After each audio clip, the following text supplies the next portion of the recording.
why does Star Wars work? And I don't mean that in like, why do people like Star Wars? I mean, why does it work? Like, what is the logic behind it?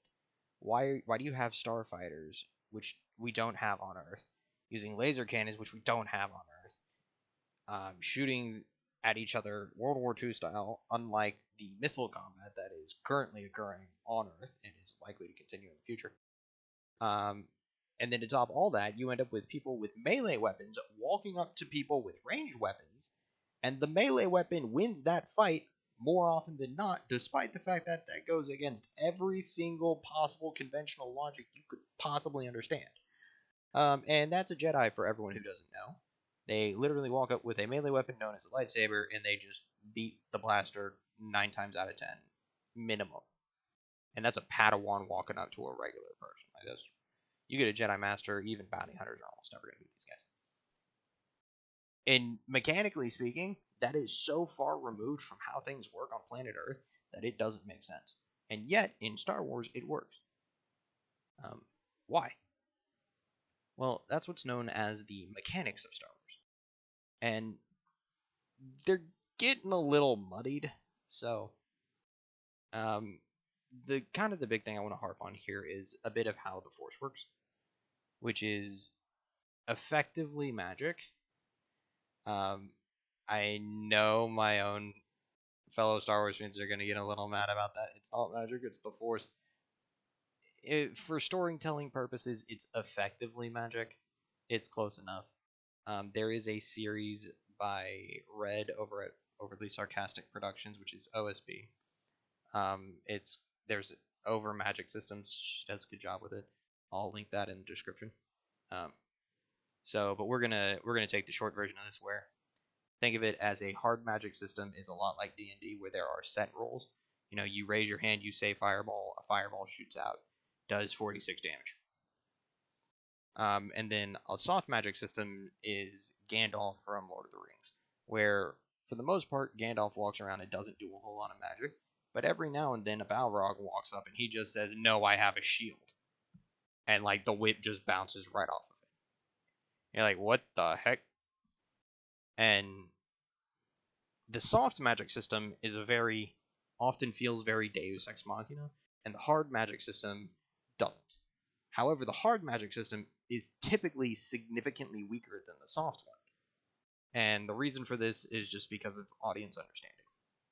So in Legends, there was an odd relationship with this where occasionally it would be extremely Deus Ex Machina, but it typically worked in a more hard magic style, and it was just the scale to what you could do was dependent upon your abilities.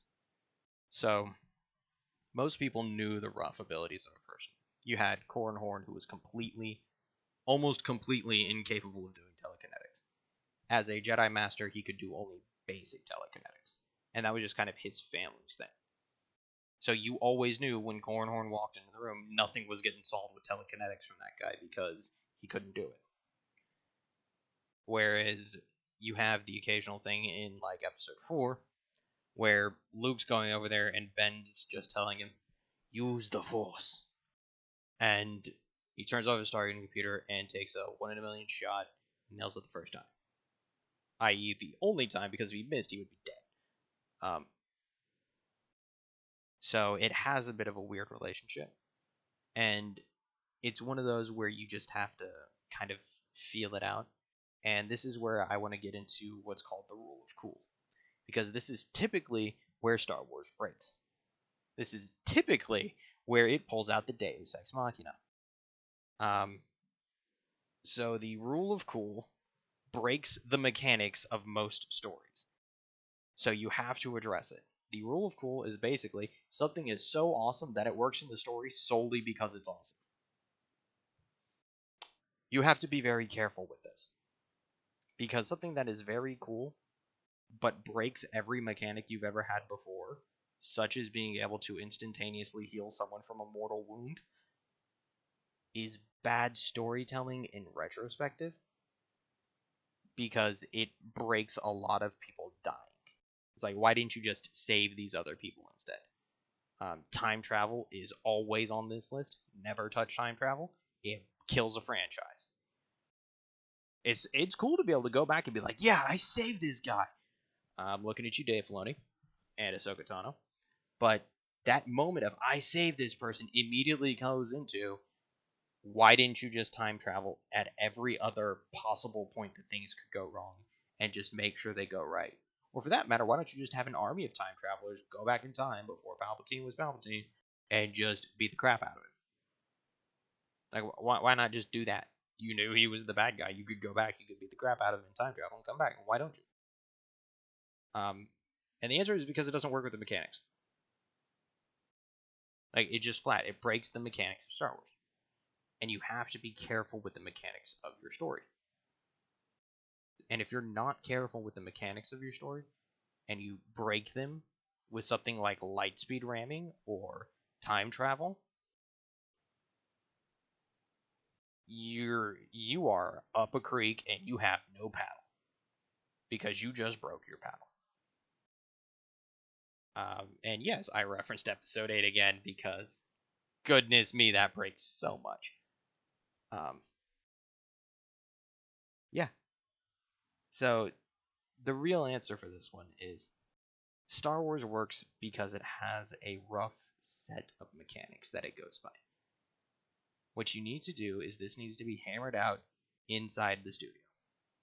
And you need to be very hard on these rules. But these rules also need to be very broad.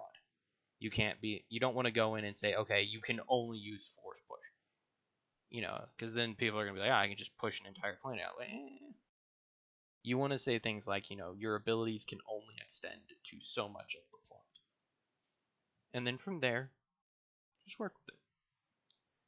The rule of cool is good. It doing something because it's awesome is a legitimate thing.